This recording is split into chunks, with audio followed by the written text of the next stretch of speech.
मैं हूं आपके साथ दीपिका सिंघल।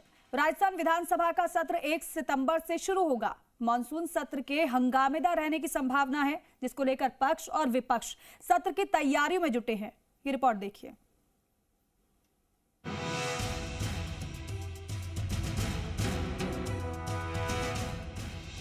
मानसून सत्र की हो रही तैयारी। सत्र में सियासी तूफान की बारी। सदन में होगी जोरदार टक्कर। सरकार के बिल बनाम विपक्ष का हंगामा। सदन में बरसेंगे आरोप, गूंजेंगे सवाल। राजस्थान विधानसभा में मानसून सत्र की तैयारियां जोरों पर हैं।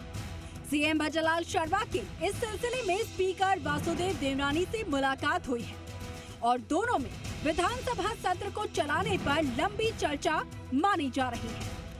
माना जा रहा है कि मानसून सत्र 12 सितंबर तक चल सकता है। इस दौरान सरकार कई महत्वपूर्ण बिल सदन में पेश करेगी और प्रवर समितियों को लौटाए गए विधेयकों को भी विधानसभा के इस सत्र में रखा जाएगा। नया कोऑपरेटिव कोड बनाने संबंधित बिल, धर्मांतरण रोकने संबंधित बिल के साथ ही विश्वविद्यालयों से जुड़े बिल को विधानसभा में पेश किया जाएगा। 3 प्रवर समिति में बिल पड़े, वो आने की पूरी संभावना है, वो आएंगे।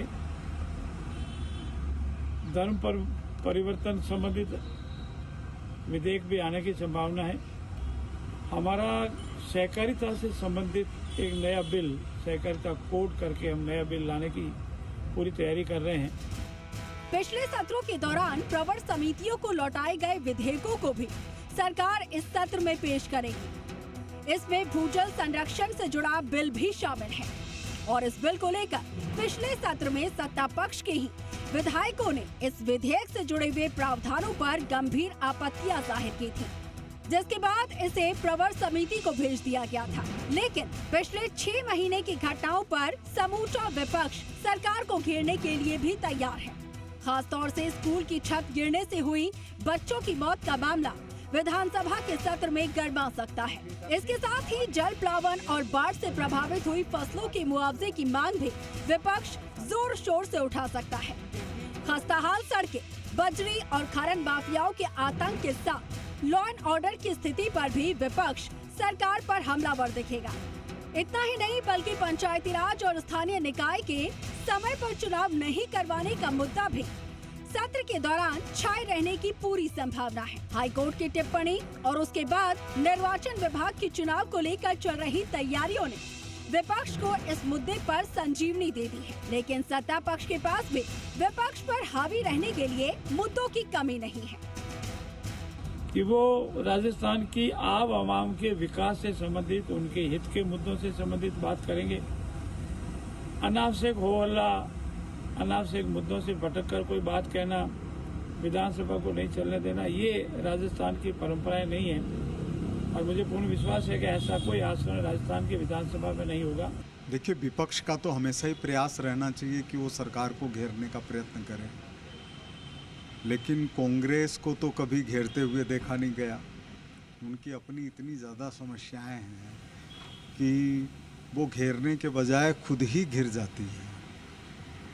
तो कोई भी ऐसे मुद्दे नज़र नहीं आ रहे हैं भगवान की कृपा से। आम जन को चाहे बिजली के क्षेत्र में हो, चाहे पानी के क्षेत्र में हो, चाहे सड़कों में हो, चाहे शिक्षा में हो, चिकित्सा हो, धरातल पे सारे काम हो रहे हैं और हम पूरी तैयारी के साथ हमारे जो विधानसभा जो सत्र है वो लंबा चले और हम लंबा चलाएंगे और जनहित में जो विकास हुए हैं और ही आगे बहुत विकास होंगे। देखिए, विधानसभा के लिए हमने तैयारी कर ली है। जो राजस्थान के इश्यूज हैं उन सब को लेकर हम बड़ी मजबूती के साथ सरकार की नाक में नकेल डालने का काम करेंगे, ये बात मैं कहना चाहता हूँ। बहरहाल, एक तरफ कांग्रेस की आपसी गुटबाजी तो दूसरी ओर भजनलाल सरकार के मंत्रिमंडल विस्तार का इंतजार। विधानसभा के सत्र में सत्ता पक्ष और विपक्ष दोनों ही एक दूसरे पर आक्रामक दिखाई पड़ेंगे। सत्ता पक्ष के विधायक मंत्रिमंडल विस्तार में जगह पाने के लिए नेतृत्व की निगाह में जगह बनाने की कोशिश करते दिखेंगे, तो विपक्ष के विधायक सरकार की नाकामियों को गिनवाकर जनता का भरोसा जीतने के लिए जद्दोजहद करते नजर आएंगे, ताकि इसका लाभ स्थानीय निकाय और पंचायती राज चुनाव में पार्टी को मिल सके। स्थानीय निकाय और पंचायत राज चुनाव से पहले विधानसभा का ये सत्र बहुत ही महत्वपूर्ण माना जा रहा है। विपक्ष सरकार को घेरने का कोई मौका नहीं छोड़ना चाहेगा तो सत्ता पक्ष भी अपनी उपलब्धियों के दम पर विपक्ष पर जमकर निशाना साधेगा। अभी मंत्रिमंडल का विस्तार नहीं हुआ है, इसलिए सत्ता पक्ष के विधायक विपक्ष को घेरने की पूरी कोशिश करेंगे। देखना यही है कि इस बार कितना हंगामा बरपता है और किस तरह से सदन की कार्रवाई अमल में आती है।